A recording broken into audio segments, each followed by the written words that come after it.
Great. Good evening, everyone. Thanks for joining in for the grand rounds. I think we are seeing the post-graduation impact on the number of people who are attending the grand rounds. I think we are missing third years. But nevertheless, we're going to get started. And for today's grand rounds, again, we'll have advertise. Are we good? Yes. All right, no problems. So we'll have it listed on the website, so you'll be able to go and see them on the website here on the YouTube videos. And for the CME and the MOC credits, for people who have joined in online as well, please go ahead and you'll be able to take credits by entering the text 20415 at the number 888-816-4893 as an SMS message. And if you want an MOC credit, please complete the step 1. And the room code is future 2024. And the link is set here. You can use the barcodes. And if you answer the questions correctly, you'll have your credits directly going to your ABIM profile in Cloud CME.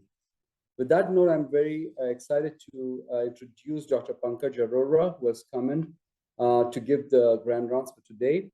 Dr. Arora is an associate professor with tenure, director of Cardiovascular Genomic Clinic, director of the Clinical and Translational Research Program, and associate program director for research and quality at University of Alabama at Birmingham.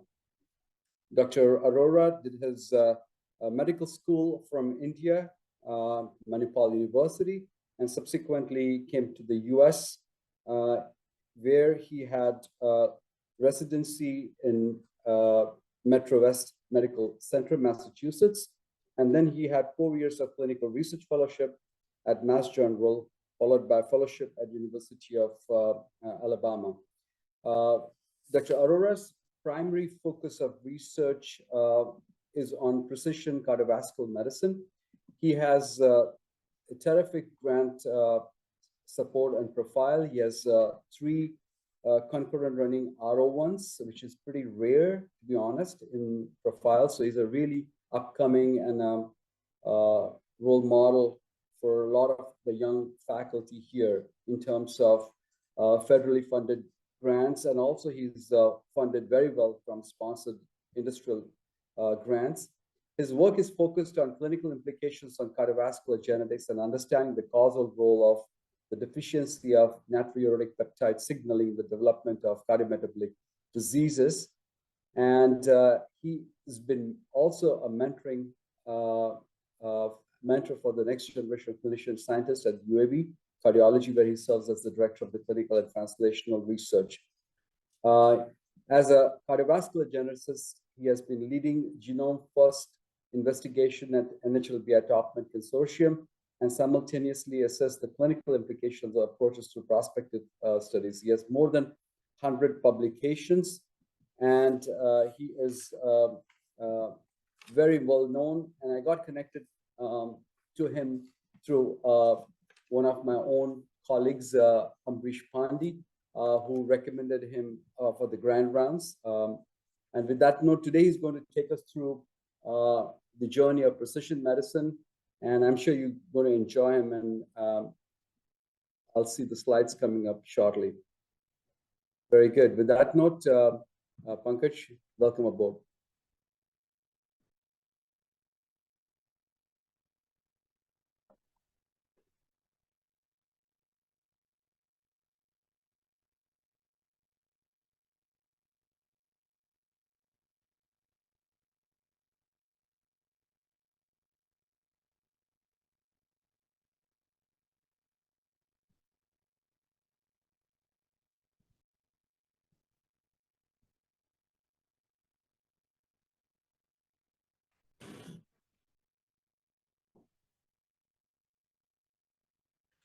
Thank you for the kind introduction, Dr. Sen Gupta. These are the disclosures for my talk today.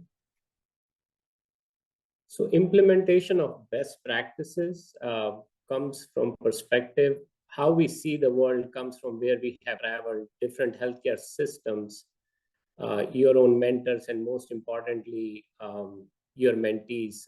Some of the faculty mentees are highlighted right here. So the word precision medicine, it's not a buzzword, it's an approach for disease prevention and treatment that takes into account variation in gene, environment, and lifestyle. The key concepts are whether you are proactive versus reactive, whether you're focused on just the disease or wellness and disease versus the disease, and it is at an individual level or a population level.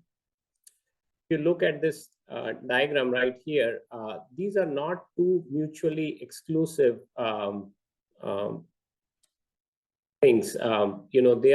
They have a symbiotic relationship. So we have thought about 6 different pillars of precision medicine as shown right here, and I'll walk you through these examples in the talk today. The learning objectives of the talk are listed right here. So if we think about leveraging epidemiological data sets to identify population subgroups requiring targeted interventions, how do you do that? So this program is big on big data and analytics, and which is really is a growing arsenal for clinical research. So in my role as a clinical research translational director at UAB, we assembled the biorepository of big data that is very important for younger faculty and fellows to use and write their own manuscripts and publish their papers, and also generate preliminary data for their grants. So the repository started from administrative data sets, went on to population survey, then you can see population cohort data, biolink, and then biobank data, that is all of us, UK Biobank, dbGaP. And the model is currently supported by a biostatistician and a bioinformatician, and they sit under our co-investigator, Dr. Lee.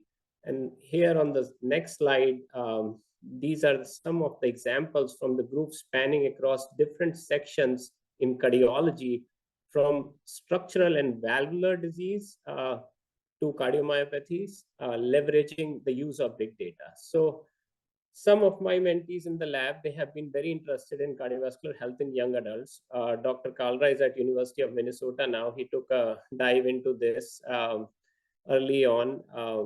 And taking this work further, Dr. Parcha, shown right here, is looking at prevalence, awareness, treatment, and control in young adults.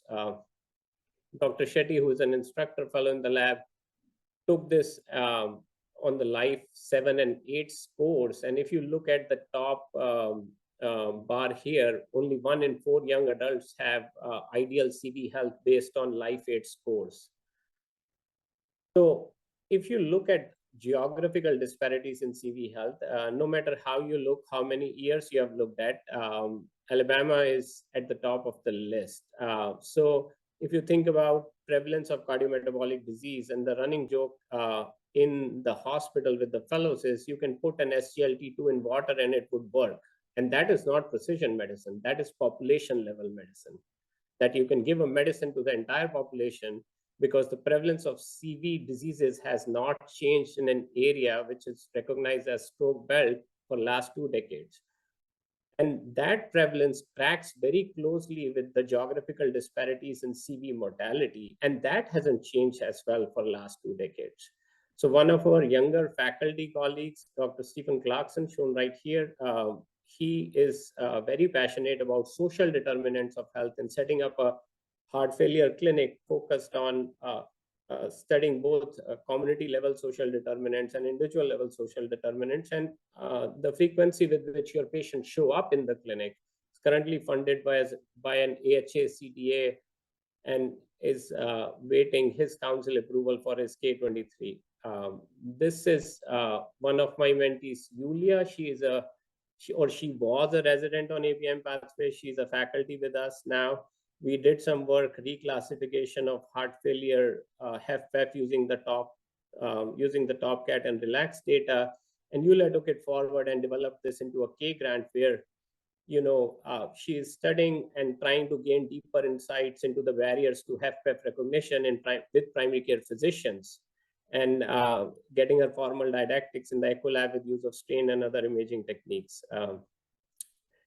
I also wanted to highlight some recent work in end-stage heart failure patients. So if you look at sex differences in clinical outcomes in LVAD recipients on the left of the screen, you can see no matter how you look at the data, irrespective of the center volume implantation strategies, females do worse. On the right, we have familial DCM patients getting a VAD, and they do better than other causes of DCM. So when you have established knowledge using data sets, those are out there, identified the populations that would benefit from targeted interventions, how do you develop a program that is focused on precision medicine? So for us at UAB, this started as what we call as CCTRP, which is a means to conduct research leveraging big data described in the prior slides, and also conducting prospective clinical trials, both human mechanistic clinical trials and drug trials.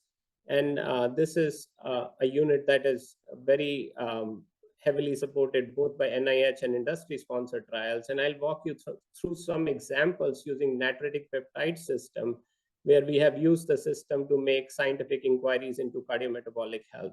So how would you envision a natriuretic peptide-based precision cardiovascular health? So these are some of the known factors. As fellows, you know, when you see patients down in the ER, you're seeing an obese person, NP levels are low. And sometimes you also see an obese person in heart failure, still the NP levels are low. And then there are other factors affecting natriuretic peptides, such as race, time of the draw of your blood in the ED, assay with which the NPs are measured, and genetic factors.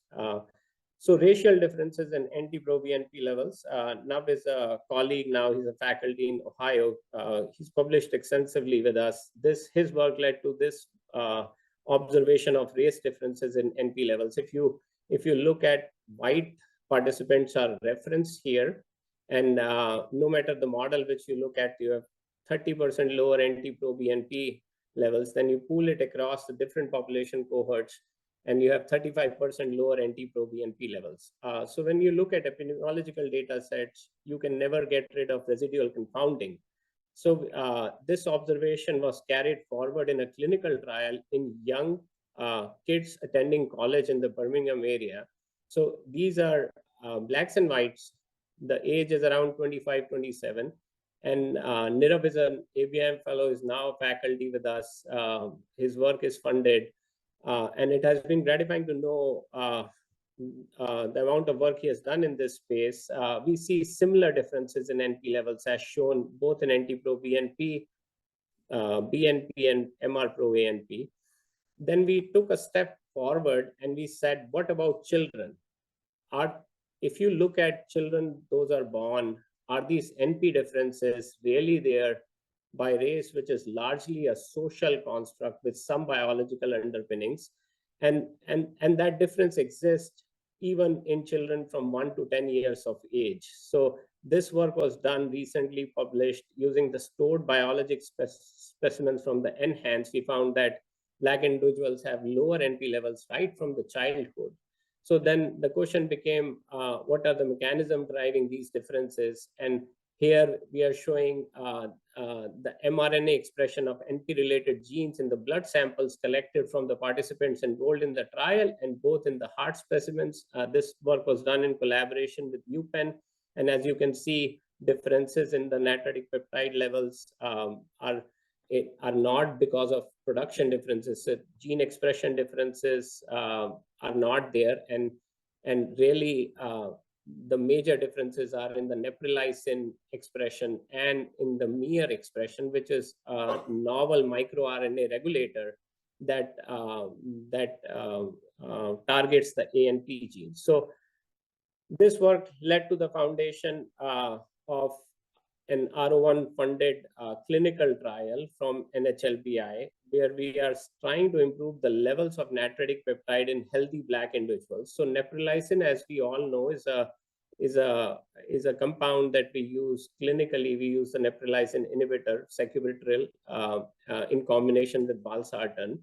And that medicine, neprilysin as an enzyme, NPs are substrates, and GLP-1 is substrate. So thinking about neprilysin as an enzyme and thinking about the actions, the cardiometabolic actions, we designed a prospective clinical trial in Black-only individuals. The idea was to study improvement in the insulin sensitivity and also the improvement in skeletal muscle oxidation.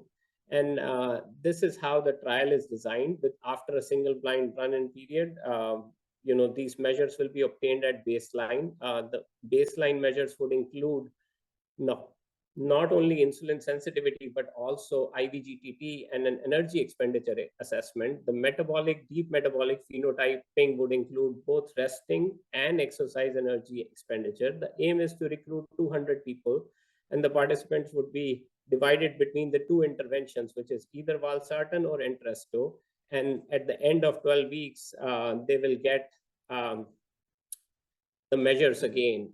And this is an ongoing effort. Shown here is Haley, who started with us as a CRC, is now training to be a research nurse. And on the left of the slide, we have the metabolic phenotyping ongoing in our metabolic labs with our trial participants. Doing this made us realize it was very difficult to recruit for this ongoing trial early on. So we had to rely on community leaders and champions. So how do you identify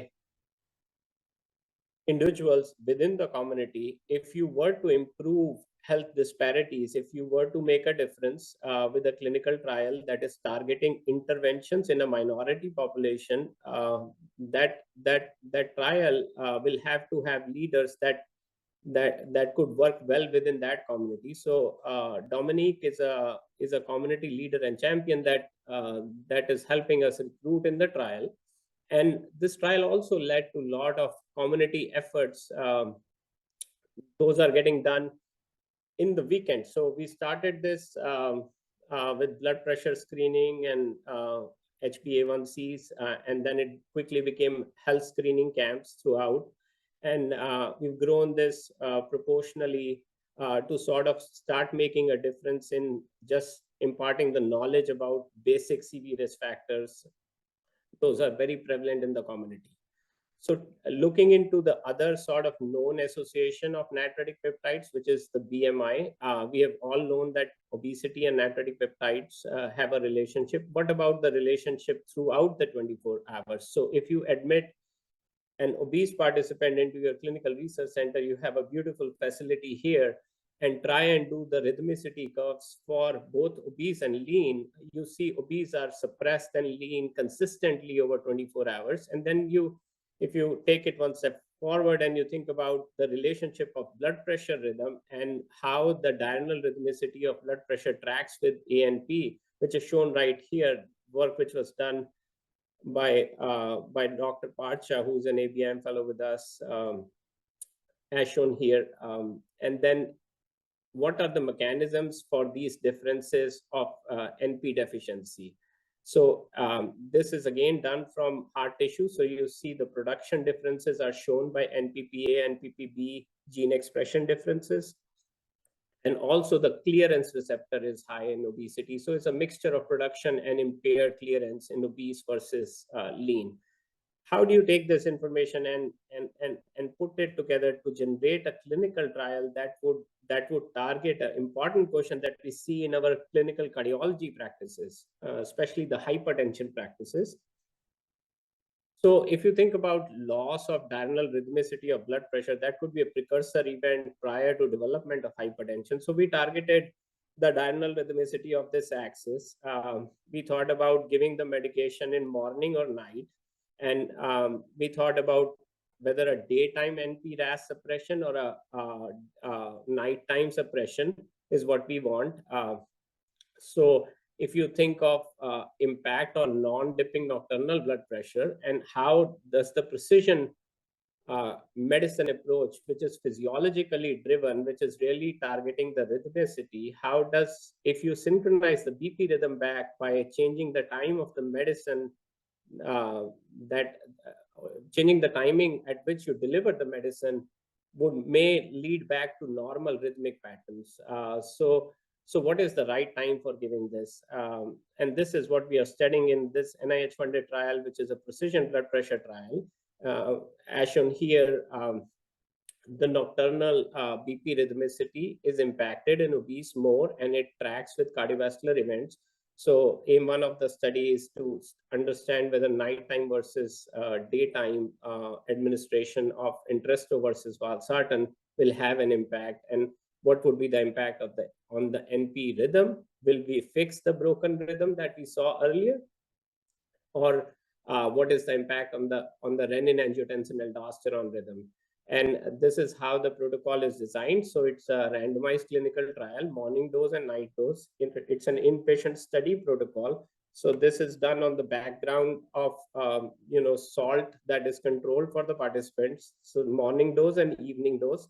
And at the end of the study, which is after a month, they undergo the repeat protocol again. As you can see at the bottom of the slide, it's an intense physiologic protocol where salt is standardized and ABPM monitoring is done twice, both at the beginning and at the end of the study.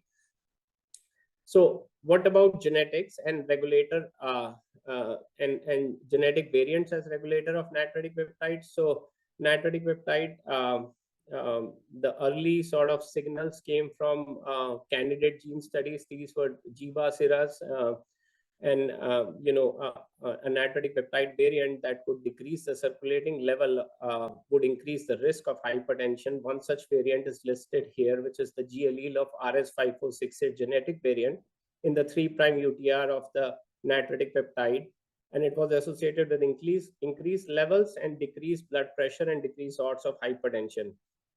How do you take this observation and study this mechanistically? So microRNA, which are small non-coding RNAs, if it's a UTR variant, in this case, it was a UTR variant. So this microRNA was discovered to sort of interact with the UTR of the NPPA with the major allele and would not interact with the minor allele. As shown here, the luciferase constructs would show decrease in lighting when the major Luke is present and not the minor Luke. And when you do the anti-mirror experiments, you see the reversal. So the major Luke goes back up and the minor Luke is no changes. So how do you, so you have this observation, this variant is present in the 10% of the population. What do you do to study this in humans on a level where it could change cardiometabolic disease relationships? So in other words, how do you study gene environment interaction with these genetic variants? And so we designed a study where we started thinking about recruiting people into a clinical trial based on the genotype. And this is commonly done for cancer drug trials. And for us, it was selecting people based on genotype and manipulating their environment. And this led to the inception of the Genesis trial, which was really a genome first approach in humans, first of its kind with NHLBI, and then recruiting people with high ANP genotype and low ANP genotype, doing their deep metabolic phenotyping both at baseline and then challenging them with diet, and then and doing the resting and exercise energy expenditure and giving them a glucose challenge, which is known to suppress the ANP levels. The idea being understanding how the dietary influences interact with the background of genotype to sort of understand the precursor of cardiometabolic disease, which is diabetes, hypertension, and dyslipidemia. So one of the most satisfying sort of fulfilling aspect of a clinical translational research program is to develop these large multidisciplinary collaborations. So COVID gave us an opportunity to design a trial that was really investigator initiated. Friend of mine who's at Mass General, he was visiting in COVID and he said, we want to give nitric oxide, and nitric oxide as a system is suppressed, NOC-GMP as a system is suppressed in African Americans. And we sort of conceived this clinical trial in COVID days, and this was in critically ill, mechanically ventilated patients, large doses of NO. This is inhaled NO at 80 ppm given for 48 hours. And then trying to understand whether it improves the PF ratio, and if it does, it improves the PF ratio differently as shown here in black versus white. And you see the mortality outcomes are also different in blacks versus white. So one could also think about utilizing this data from large biobanks. So all of us, UK Biobank, to conduct the genomic research. So genetic determinants of natriuretic peptides, this is work under preparation. This is multi-ethnic GWAS from 80,000 individuals from the top med cohort. All of us regards UK Biobank.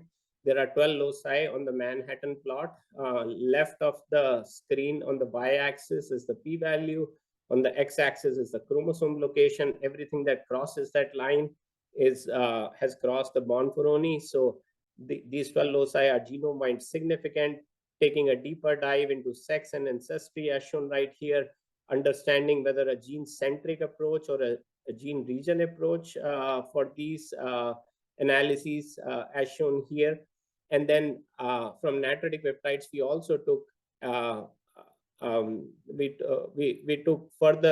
took this further into the blood pressure space and tried to create a polygenic risk score for systolic blood pressure. The most obvious question is blood pressure is easily measurable, and how would a PRS help? So the PRS-CS methodology or Bayesian methodology was used to create blood pressure polygenic risk score. If you see on the screen right here, if you stratify people based on their ASCVD risk and their genetic risk, so even if they are in the high genetic risk group, so I'm going to say it a little bit differently, even if the DNA is bad for them and they do the right thing, their risk is low. So DNA is not the destiny. So low ASCVD risk and setting of high genetic risk, their outcomes are very different from high ASCVD risk and high genetic risk group. So this is motivational, and we are in the process of designing an R01 which would give this genetic risk information to people to explore the power of genetic determinism. So if you say in the cardiology clinic, you tell your patient to exercise, eat healthy, that impact on the behavior is not there. And the impact of giving the genetic information, the dissemination of genetic information, and the implementation of this practice, could it impact the behavior? So that's a question for the next grant. And this was the group that I wanted to focus on. So we also looked at sex-specific SPP scores. We all know the relationship of blood pressure in males versus females, especially after menopause. And we tried to illustrate how genetic risk is playing a role when the crossover happens right around menopause. So after looking at all this, I had an interesting mentee that came and asked me, what about X chromosomes? Are X chromosomes even represented in the GWAS? So believe it or not, most GWASs do not include X chromosomes. So if we think about sex differences in CV diseases, we have little, if no understanding on blood pressure and heart failure. So she took the idea forward and became a AHA career development grant for her. Was funded first time around, looking at incident heart failure and blood pressure traits using top med cohorts and regards data. And here we are looking at pooled cohort data, trying to understand CAC, which is an imaging biomarker, which all of us use in the clinic for initiation of statin. Could CAC help in the initiation of blood pressure medicine, where ASCVD risk 10% or low is in that intermediary range of elevated blood pressure or stage 1 early low risk stage 1 hypertension.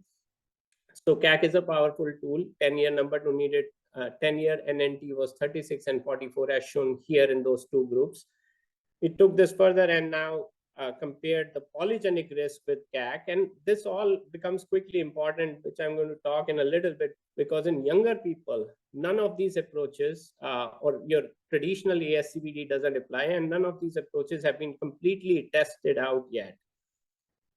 So if you look at both the PRS and the CAC, in the CAC 0 group, that number needed to treat is shown right there. So how do how do you take this information and think of setting up a practice? So how do you set up a best practice for incorporating genomics into patient care, which is really what the talk today is about. How do you practice precision cardiovascular health? So I come from Birmingham, Alabama, and we saw this opportunity. If you look at this area, there was no inherited CV practice. Our closest colleagues were in Duke, and if you set up a practice that could see patients and practice CV genomics, and then change outcomes, and for a health system perspective, those outcomes need to be tapped, those volumes need to be tapped. You have to create operational efficiency into your practice. So we started the clinic a few years ago, and it has quickly grown, as shown right here. That's the team of the clinic. The basis of the clinic was both clinical care, research programs, funding industry research through the clinic, and training the next generation. So we started with the three missions and precision health education. We are in the process of doing the inherited CV genomics fellowship, and then we have our industry sponsored. This is an example using digital innovation in the hypertrophic cardiomyopathy space, where we are using the AI tools to sort of help the HCM patients, but this is more on the education piece. So how do you educate providers, mid-levels, cardiologists, primary care physicians, fellows, the genetic cardiomyopathy in the whole Southeast region? And then, of course, we have efforts at the American Heart Association, at the Genomic and Precision Medicine Council. So this is a slide that depicts the impact of CV genomics and how quickly it has grown. When we were early on, we were only in the monogenic space. I'll give you an example today. You have an excellent amyloid center. Show you some work from the amyloid space that we have done to the oligogenic space, which is more hypertrophic cardiomyopathy, where there are more than one gene, and then in the polygenic space, which is for the CAD, which is clinical use of PRS. So for the monogenic, the TTR variant, which is the landmark variant, so to speak, is in African Americans. It is present in 3 to 4% of African Americans. The earlier observation came from Eric and CHS.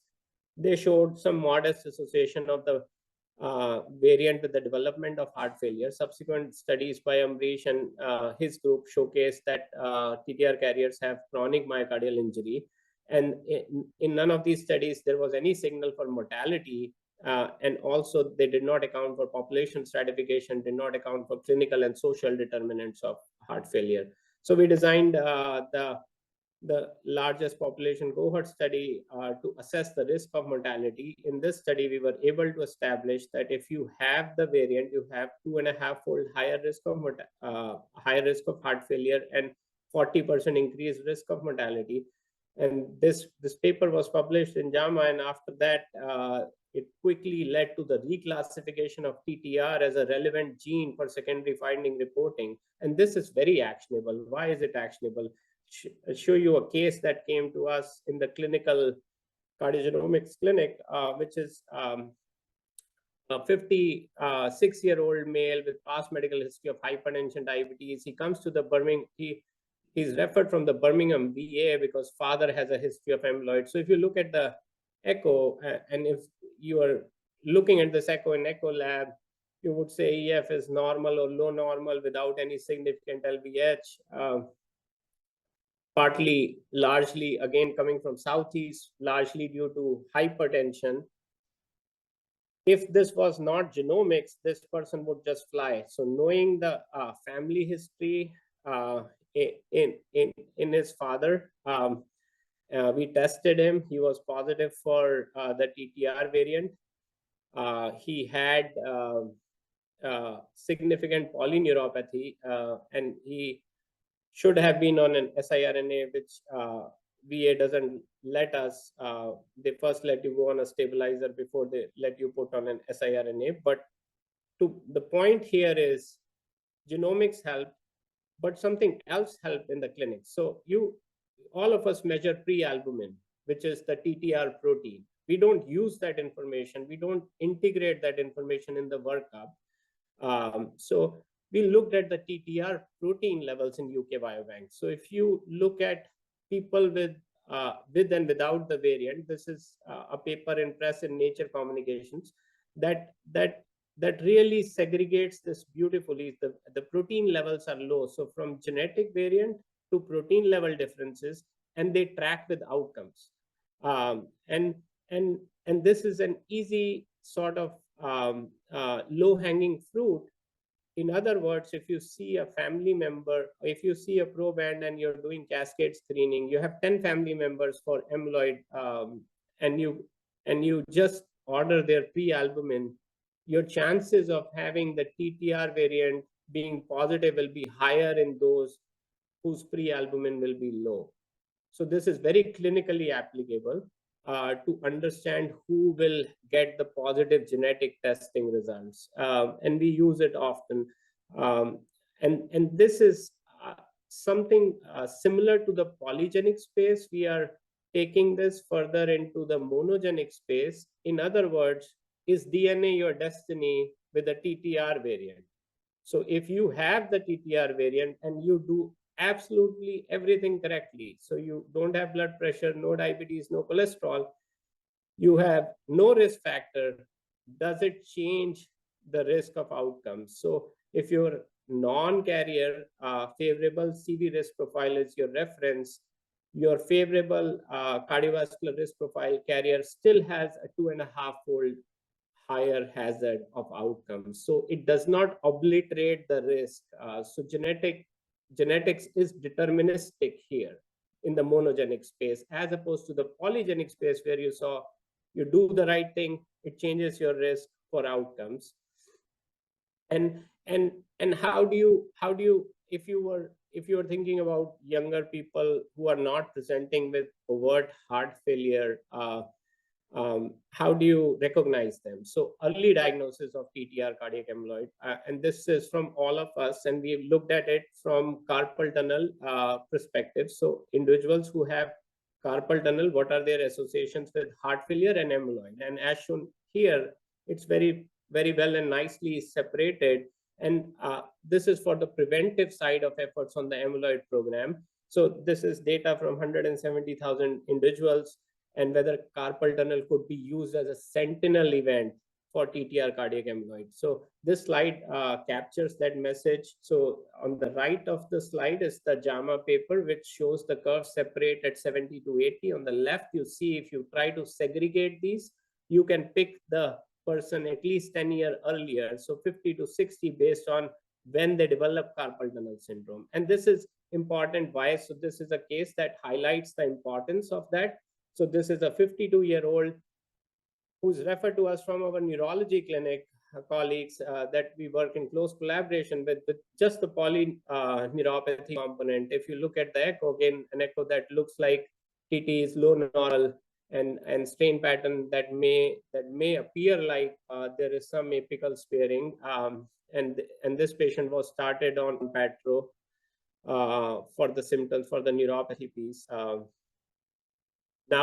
Now from amyloid to which is more monogenic, to the oligogenic example, hypertrophic cardiomyopathy. Most of your hypertrophic cardiomyopathy patients, they have genetic variations or pathogenic variants in the sarcomeric genes listed here. 70% of those cases have MYH7 or MYBPC3, and they often have sometimes no genetic evidence or other affected family members. So when you're running a clinical precision medicine cardiovascular clinic, most often you come back with the result of variant of unknown significance. And this work shown done by Carolyn Ho and her colleagues, she is at Brigham, good friend, that carrying a VUS also has a 50% higher risk of mortality and clinical outcomes. So the knowledge that you give these patients with sarcomeric gene VUS is that you need to do segregation testing within the family members to understand whether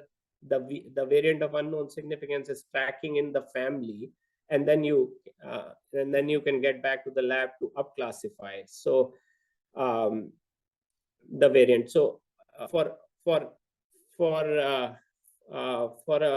a amyloid and an HCM cell like you have here, all of us see these different patterns of hypertrophy. If you go from left to the right, you have isolated basal segment, which is really when your little old lady who gets hypertensive, really the most difficult to tease out from true HCM, so to speak. You have to rely on LA enlargement, systolic anterior motion of the mitral valve, and sometimes there are no echo clues. Sometimes you have to do the genetic testing if you have to really get down to understanding whether they carry PFP in the sarcomeric gene. And then the second is the reverse septal curvature. The third is your apical variant. Apical variants are harder.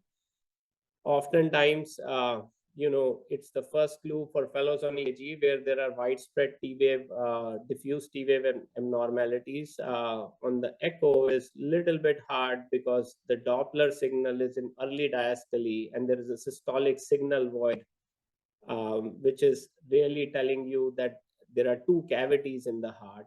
And then there's your mid cavity and concentric. So the likelihood of carrying a genetic mutation for HCM really varies based on the morphology of hypertrophy. So you think about phenotype, and then you think about genotype, and then you think about how you connect that. And this space has quickly changed in the precision cardiovascular medicine area. Why? Because of the introduction of myosin inhibitor mavacamten, and this is one of our first patients that got put on mavacamten.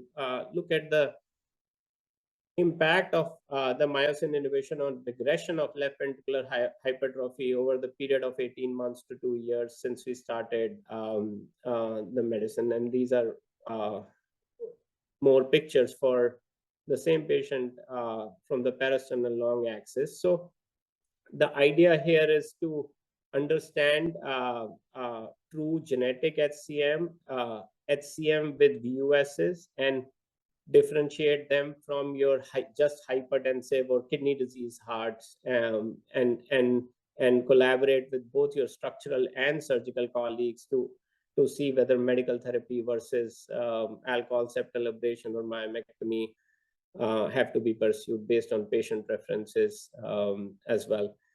This is one of the third piece that I was hinting. So if you are in Southeast and you get a referral to the clinic, this is what the report looks like. So this is your coronary artery disease, PRS. We often get a lot of these referrals now.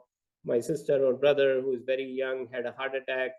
I want to get checked. You check them on the monogenic, oligogenic panel. Those panels are negative. This is encompassing 1 million letters across your DNA and coming up with a CAD-PRS score, which is well validated, and then trying to give you a risk, which is if you are at 76 to 80th percentile, your risk starts going up 2-fold to 3-fold. So this is very applicable in addition to CAC for your young adults where you don't have good tools for risk stratification for statin initiation.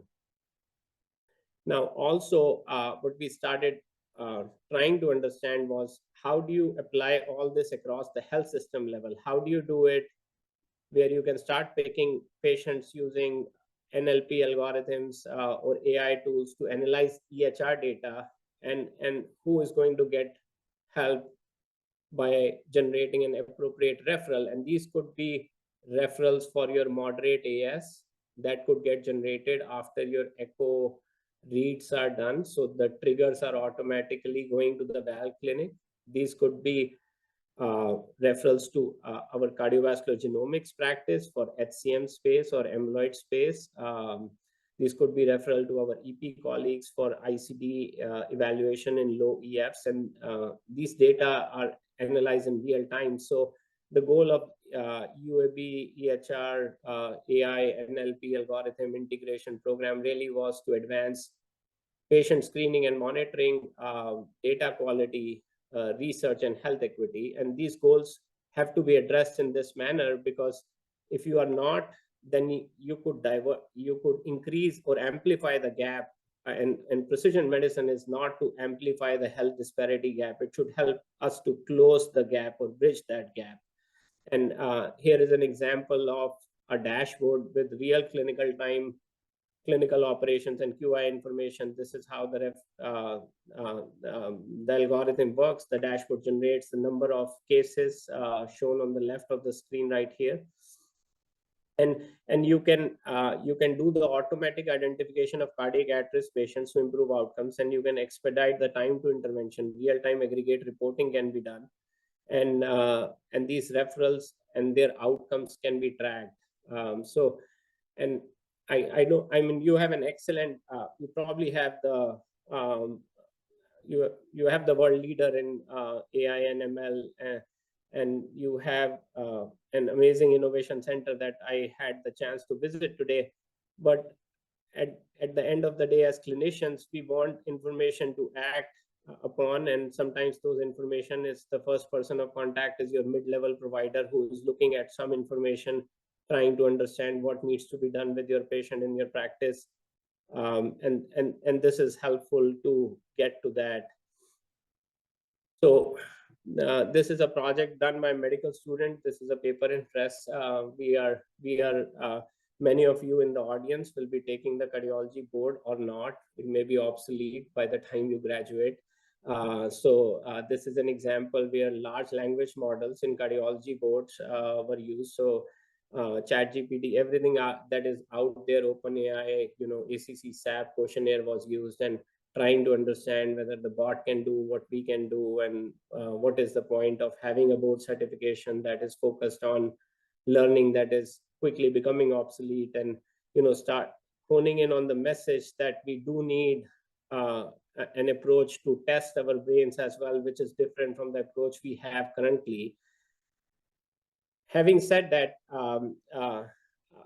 the bigger question that I often get, and this is more for philosophy and vision, is why do this? So there's a golden circle that was described by Simon, a few years ago now. And most mediocre organizations or leaders, they can think and act and communicate from the outside. Most people in the room will say, they know what they do. If I pull any one of you, you will say, I know what I do. And some would say, I know how I do it, but very few would answer the question, why do you do what you do? Why do you get up from the bed to come to work? Why does a health system exist? What is the belief of that health system? Is it really the change in the health of the community? Or what are the bigger goals that you want to achieve? So that circle is reversed when you think about extraordinary organizations or leaders that communicate from inside out. It is why we do what we do. And Apple is a classical example. They can sell you anything on earth because they tell you first why they do what they do, rather than telling this is a product. It's about the why that we can emotionally relate to. It's about the why that aligns with the mission and the vision, and provide meaning and purpose.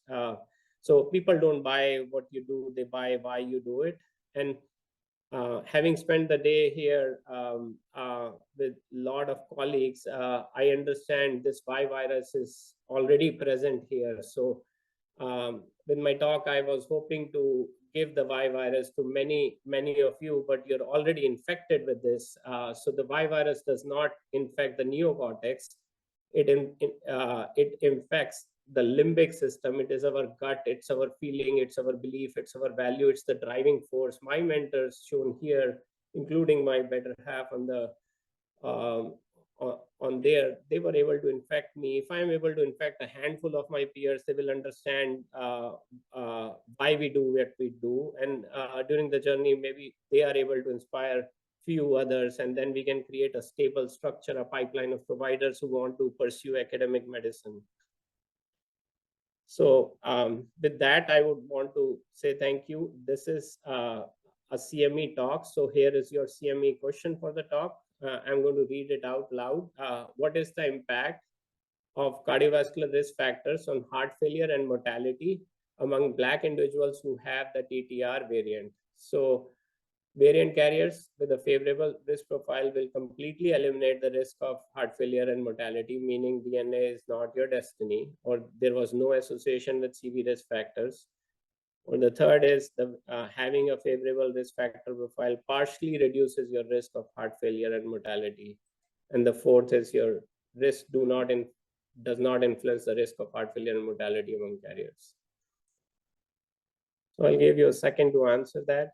And this is the team, and we're very grateful, and I'd like to acknowledge the collaborators, and thank you for having me.